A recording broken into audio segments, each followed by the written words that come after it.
Dari saya, karena temanya ini self confidence dalam perspektif tasawuf, artinya percaya diri, self confidence percaya diri.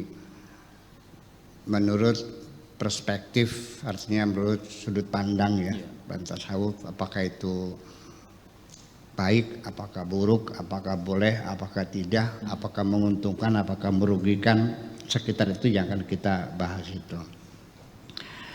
Sebelum kita berbicara jauh panjang lebar tentang itu, bahwa definisi self confidence itu adalah kemampuan individu ya, untuk memahami dan meyakini seluruh potensi dirinya itu, agar dapat dipergunakan dalam menghadapi penyesuaian diri dengan lingkungan hidupnya, ya, potensi yang dimiliki seorang itu.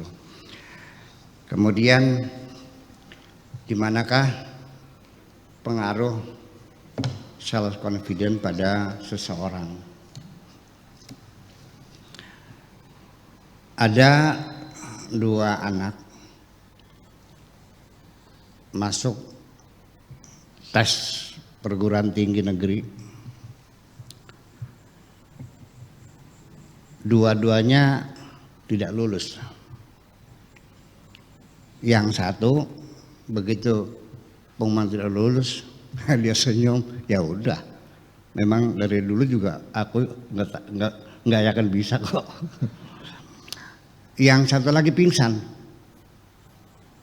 Kenapa? Karena sejak kelas 1 SMA ranking 1. Kelas 2 ranking 1.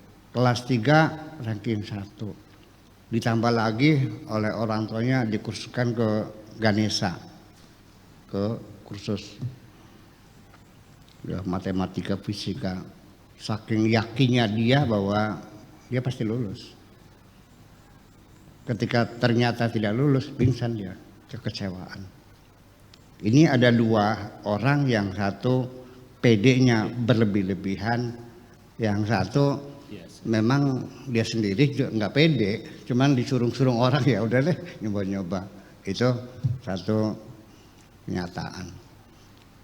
Saya menyuruh seorang perempuan untuk bikin sambal goreng. Dia mengatakan, Pak Buya, saya ini nggak pinter masak. Pokoknya bantu saya deh, sebisa-bisa kamu aja, terserah mau enak mau enggak, yang penting kamu bantu saya bisa goreng. Saya tidak berpengalaman masak, tapi kalau pakai maksa boleh dah gitu.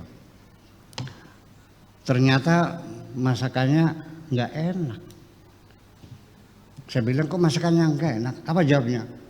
Kan sudah saya bilang saya nggak pintar masak.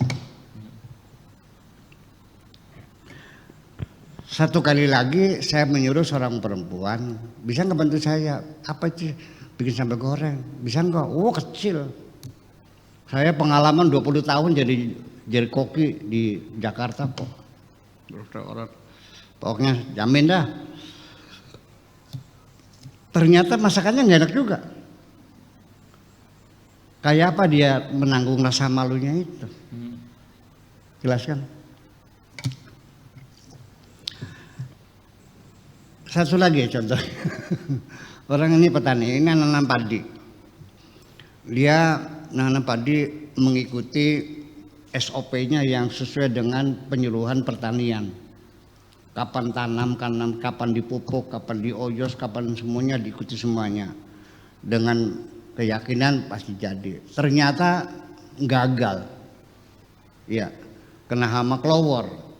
Langsung pingsan di tanggul kok. Dari peristiwa-peristiwa itulah makanya kemudian itu Ibnu Athaillah Skandar, kadang-kadang orang sana bilangnya bukan Iskandar, Skandar. Jadi Iskandar itu dibaca Skandar aja, ada lahjah hamiahnya itu. Membuat satu rumusan quotation gitu atau kata hikmah yang berbunyi al-i'timad min alamatil i'timadi 'alal a'mal nuqsanir raja'i 'inda wuqu'iz zalal. Kalimatnya singkat tapi penuh arti. Maknanya al-i'timad 'alal amal min alamatil i'timad 'alal amal, tanda-tanda seseorang itu terlalu mengandalkan kemampuan dirinya untuk bekerja secara sempurna dan sebagainya, itu adalah nuqsanur raja inda wuqu'iz zalal. Dia akan merasa kehilangan harapan, sangat kecewa yang berat sekali ketika dia mengalami kegagalan. Jadi karena Anda terlalu yakin PD-mu yang berlebihan itulah yang menyebabkan engkau kecewanya terlalu dalam. Nah, itulah makanya kemudian dari PD sendiri ada yang percaya dirinya berlebihan, ya kan? Ketika gagal dia akan kecewa luar biasa. Tetapi orang yang tidak pede pun juga menimbulkan masalah. Ketika kita mengerjakan satu pekerjaan, timbul kegamangan dalam diri kita, bisa atau tidak ya? Oh, waduh, ini kayaknya sulit banget ini nih. Saya bisa ya, malah nggak bisa. Ya, karena dia itu mensugesti dirinya sendiri bahwa aku tidak mampu mengerjakan ini. Ya, self suggestion secara tidak sadar mensugesti sendiri ketika dia mempertanyakan aku ini mampu atau tidak. Jadi dari satu sisi secara psikologis orang itu harus menanamkan percaya diri yang sebenarnya. Aku bisa. Ya, ini mah kecil. Bisa. Kemudian yang ketiga, ini PD-nya sedang.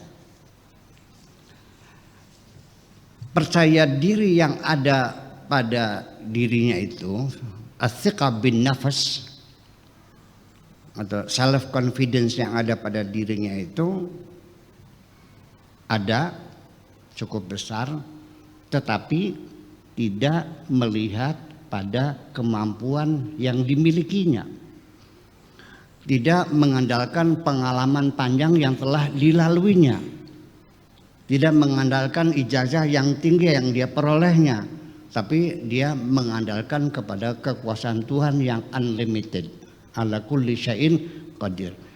Nah, dari tiga itulah makanya percaya diri dari menurut tasawuf ketika dikelola secara betul, artinya dikaitkan dengan kekuasaan Tuhan yang tak terhingga, itu sangat dibenarkan. Ya, semacam itu. Tetapi nanti yang menjadi masalah, kapan orang itu muncul dalam dirinya keyakinan Tuhan itu Maha Kuasa. Ya, bukan kita saja. Nabi Ibrahim sendiri juga mempertanyakan kaifa tuhyil mauta. Iya kan? Bagaimana engkau bisa menghidupkan kembali?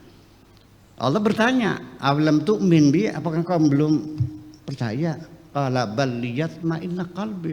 Sekelas Nabi Ibrahim saja itu masih mempertanyakan kekuasaan Tuhan. Bisa bagaimana caranya menghidupkan makhluk yang sudah menjadi bangkai itu. Dan banyak sekali di dalam Al-Quran pertanyaan-pertanyaan seperti Nabi Musa apalagi ya kan gitu. Nah, yang menjadi masalah pembahasan self confidence ini adalah karena dikaitkan dengan kekuasaan Tuhan yang dia yakini. Nah, bagaimana kita meyakinkan diri kita akan kekuasaan Tuhan itu? Jadi terkadang bukan dari sekadar pengalaman panjang spiritual saja. Ya, bukan hanya pengalaman panjang, orang banyak mengalami penderitaan, kesengsaraan, kesulitan, lalu dia kadang-kadang banyak hidupnya sudah lama tapi tidak berpengalaman. Semuanya hanya sebagai peristiwa begitu saja. Nah, kemudian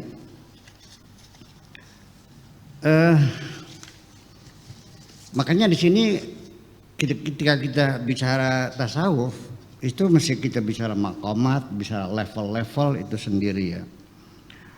Makanya nanti kita bicara tidak satu level semuanya itu. Nah, ketika kita beramal ya, min alamatil i'timad alal a'mal nuqsanur raja anda wuqu'isal. Ketika amal sendiri itu perlu kita perhatikan bahwa ada yang namanya amal syariat. Yang kedua ada namanya amal tarekat. Yang ketiga amal hakikat. Syariat, tarekat, hakikat. Ini punya level, punya kualitas yang berbeda. Maka kita punya tinjauan yang berbeda. Kita tidak bisa menggunakan tolok ukur sama terhadap dua hal yang berbeda. Masing-masing dengan tolok ukur yang sama. Nanti bisa ketemu di ujungnya. Atau dengan kata lain ada amal Islam, amal iman, dan amal ihsan. Atau juga dalam amal kita ada yang disebut ibadah, pengabdian, ada ubudiyah, ada abudah. Abudah itu al-hurriyah, kebebasan. Atau juga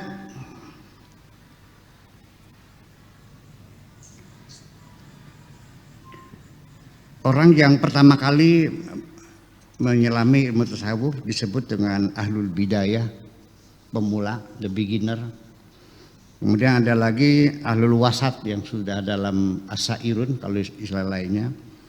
Yang ketiga ahlul nihayah, orang yang sudah advance, yang sudah kelas terakhir. Artinya sudah S3 kayak Pak Kiai Lukman gitu, itu sudah ahlul nihayah. Terus nggak ada S4 ya, adanya S lilin. Nah, itulah. Kemudian juga kita dalam beragama ini ada disebut syariah, ada thariqah dan hakikah. Kalau asyariah itu maknanya anta'budahu, bagaimana engkau mengabdi kepada Allah, pada Tuhanmu. Itu bagaimana caramu mengabdi kepada Tuhanmu, itulah wilayahnya syariah. Tetapi thariqat itu adalah antaqsudahu. Ya, bagaimana engkau meluruskan arah menuju Tuhanmu. Kemudian yang ketiga adalah hakikah, yaitu antasyahadahu, yang tadi diterangkan tentang menyaksikan Tuhan. Bagaimana engkau berupaya untuk bisa menyaksikan Tuhanmu. Tadi sudah dijelaskan menyaksikan semacam itu. Sebetulnya dalam bahasa Arabnya sih musyahadah itu sudah diterjemahkan. Mana tajalli itu nggak bisa diterjemahkan. Jadi sudahlah, daripada kita mencari terma-terma yang pas nggak ada, ya sudah kita adopsi sajalah namanya. Kalau tajalli dibilang penampakan juga salah, nanti penampakan hantu jadinya, ya kan gitu. Kelihatan juga nggak bisa. Sampai kepada persoalan tentang melihat Tuhan sendiri, musyahadah itu. Ini menjadi polemik di kalangan ahli teologi. Sebagian ulama mengatakan nanti kita bisa melihat Tuhan. Dalilnya yauma idzin wujuhna nadhirah, wajahnya cemerlang. Ila rabbiha nadhirah. Mereka meyakini nanti kita melihat Tuhan kok. Berdasarkan firman Tuhan sendiri. Dia meyakini oke sama. Sebagian lagi mengatakan tidak, Tuhan tidak bisa dilihat dengan mata basor kita. Kita melihatnya dengan basirah kita, dengan mata hati, bukan dengan mata kepala ini. Bagi saya perbedaan hal yang semacam itu tidak menjadi persoalan. Ya, saya bisa damaikan, bisa kompromikan kedua pendapat itu bagaimana supaya tidak bertengkar. Cuman saya lahirnya baru sekarang gitu. Jadi sampai bunuh-bunuhan loh. Sampai bunuh-bunuhan. Nah itu ya, Mu'tazilah dengan ahli sunnah kan bunuh-bunuhan sampai korbannya 10.000 loh intelektual yang dibunuh-bunuh itu. Begini sebetulnya itu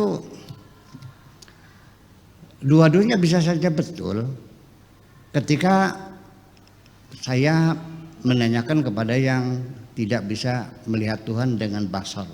La bil basari ru'yatullah la bil basari bal bil basirati, dengan basirah kita. Oke, ya udah selesai. Nah, yang mengatakan dilihat dengan mata kepala kita sendiri, nggak ada masalah ketika saya klarifikasi dengan satu pertanyaan. Ketika matamu melihat Tuhan, seperti apa Tuhan itu? Ketika jawabannya Tuhan tidak seperti apa-apa, nggak salah juga. Sebab standarnya laisa kamitslihi syai'un. Melihat Tuhan.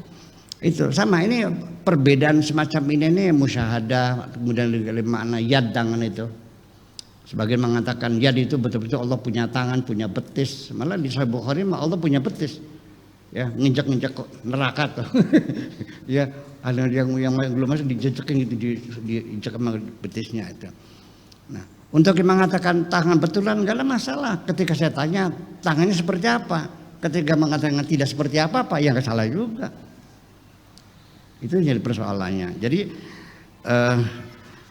itu adalah pada tingkat hakikat, dan kemarin sudah kita jelaskan bahwa beda antara syariat hakikat itu sebetulnya kan satu paket yang bisa kita lihat daripada seseorang itu menghormati peraturannya atau menghormati orang yang bikin peraturan. Itu saja perbedaannya.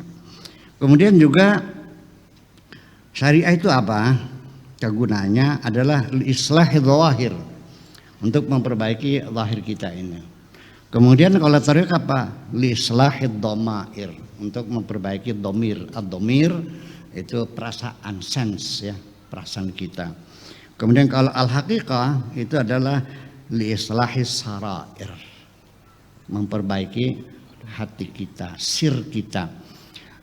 Sir itu bukan hati, tapi dalam bahasa Indonesianya adalah palung hati, bagian yang terdalam di dalam hati kita namanya sir atau sarirah, jamaknya sarair.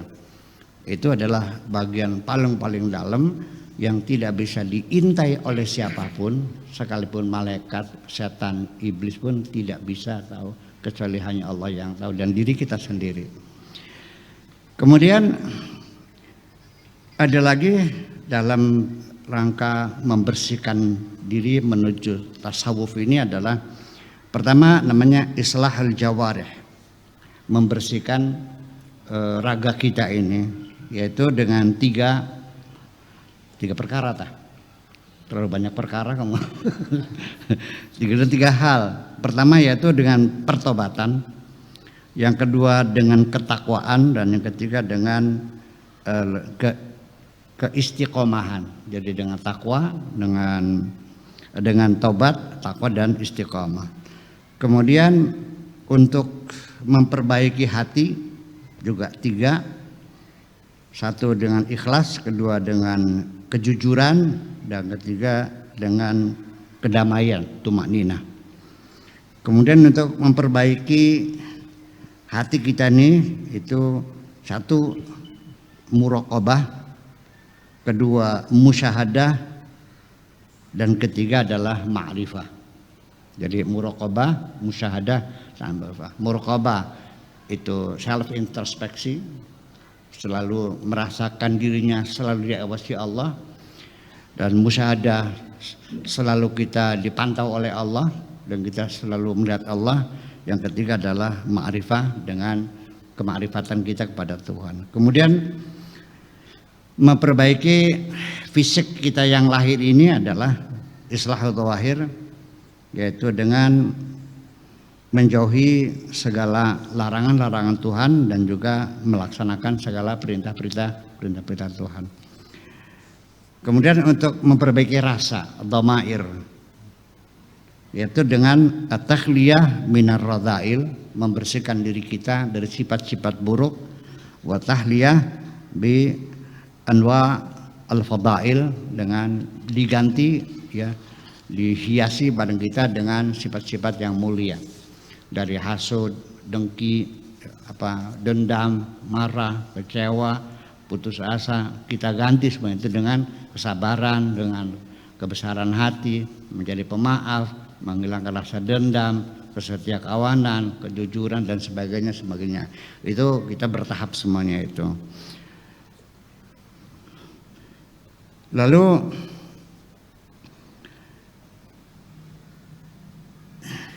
kita sendiri itu dalam sufi bahwa percaya diri kita ini kan bukan pada kekuatan kita, tapi kepada kekuatan Allah. Bukan kepada kehebatan kita, tapi kepada kehebatan Allah. Jadi seorang sufi itu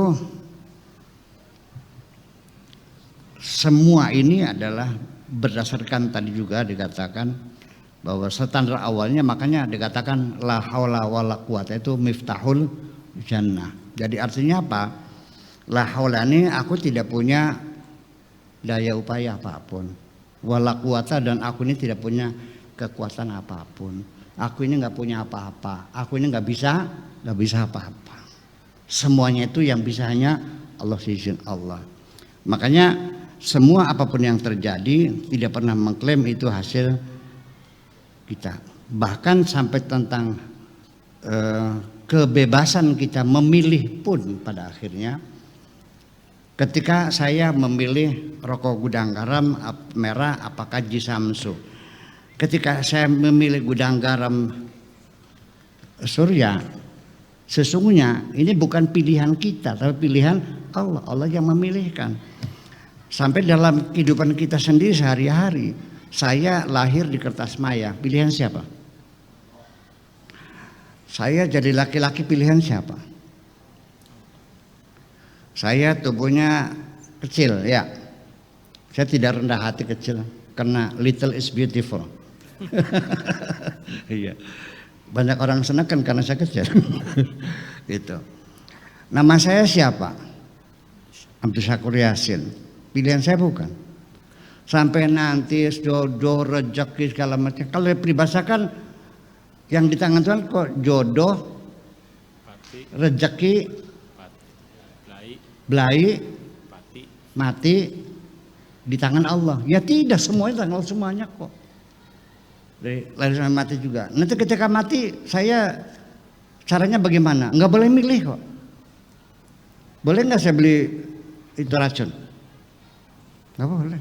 Saya beli tambang boleh nggak? Nggak boleh. Pasang leher di kereta api nggak boleh. Kita harus serahkan, terserah Allah yang memilih. Kita siap melaksanakan apapun pilihan Allah. Itulah makanya firman Tuhan, wa rabbuka yakhluqu ma yasha wa yakhtar. Allah yang mencipta sesuai dengan kehendak Allah, wa yakhtar, dan yang memilih Allah. Maka nalahumul khiyarah, mereka tidak punya hak pilih kok. Udah, yang penting kamu ikuti aja karena Allah. Ya. Kemudian juga firman Tuhan juga, lau syaa rabbuka ma fa'alu. Allah berkehendak, kamu tidak akan bisa melakukan apapun. Apapun yang kau lakukan itu semuanya atas kehendak Allah. Gitu kemudian Allah mengatakan juga, walau syaa rabbuka la ja'ala nasa ummatan wahidatan wa la yazaluna mukhtalifin illa man rahimah rabbi. Kalau mau berkehendak ya manusia ini dijadikan satu umat aja, agamanya satu, Islam semua, terus hidungnya mancung semua. Kenapa berbeda? Ada suku bang berbeda, suku berbeda-beda, ras berbeda-beda, agama berbeda-beda. Itulah kehendak Tuhan juga kok persoalannya. Nah itu sampai kepada kita ketika terlalu yakin kita karena sholat nggak pernah tinggal, wiridannya setiap sholat itu baca ya rozaknya berapa? 308, la ilaha illallah berapa? 309, ya kan? Sholat sunnah, qobliyah, ba'diyah, sampai yakin masuk surganya. Itu juga seorang sufi tidak pernah mengandalkan ibadahnya bahwa dia pasti masuk surga kok. Nah, ini peringatan ini juga oleh Nabi disampaikan, la yadkhula ahadukumul jannata ya bi'amalihi Qalu ya Rasul wala anta ya Rasulullah, qal wala ana kadzalik bal bi fadlihi wa mannihi. Kata Rasulullah, tidak ada jaminan kamu masuk surga berdasarkan amalmu. Lalu mereka bertanya, termasuk kau juga ya Rasulullah? Ya, aku juga sama. Kalaupun aku masuk surga itu karena kebaikan Allah saja kok. Jadi bukan karena amalnya. Kita tidak boleh mengandalkan amal kita itu seperti itu. Dan amal itu ranking seperti tadi. Jadi al-i'timad ala nufus itu mengandalkan, mempercayakan, meyakini dirinya akan kemampuannya, itu min alamati syaqa wal bu's, pertanda Anda akan mengalami kekecewaan yang sangat dalam sekali. Kemudian wal i'timad alal amal itu juga min adami tahaqquq ala zawal, karena Anda masih belum yakin semuanya akan habis, akan hilang semuanya itu. Tidak akan ada yang abadi.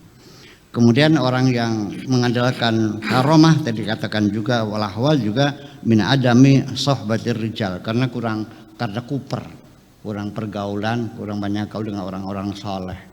Jadi kamu dikiranya paling hebat sendiri, kan gitu persoalannya. Kemudian wal i'timad 'ala Allah. Nah, di sini percaya diri karena menggantungkan, mengandalkan kepada kekuasaan Allah, itu min tahaqquqi ma'rifatillah, bahwa engkau sudah betul-betul mencapai tingkat ma'rifatillah semacam itu. Lalu ini ada satu syair, saya bacakan sedikit. Bagus juga tadi tentang aku tadi itu tuh.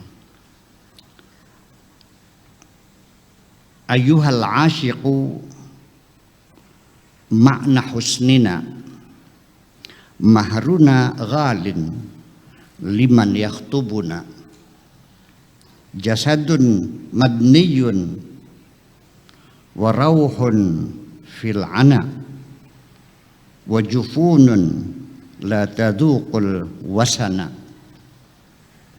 wa fuadun laysa fihi ghairuna wa idma syi'ta addi thamana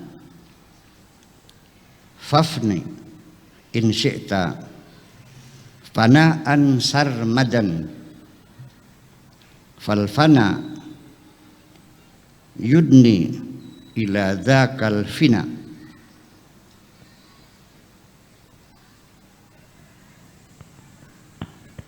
Wakhla an-na'laini in ji'ta ila dzalikal hayyi fa fihi qudsuna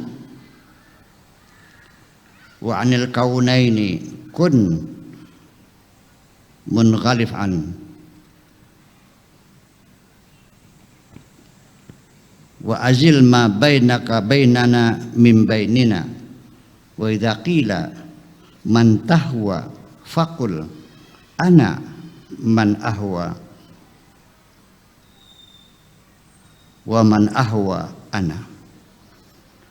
Terakhir saya terjemahkan, wa idza qila man tahwa, ketika engkau ditanya siapa yang kau cintai, faqul, katakan, ana man ahwa, aku yang kucintai, wa man ahwa ana, dan orang yang kucintai adalah aku.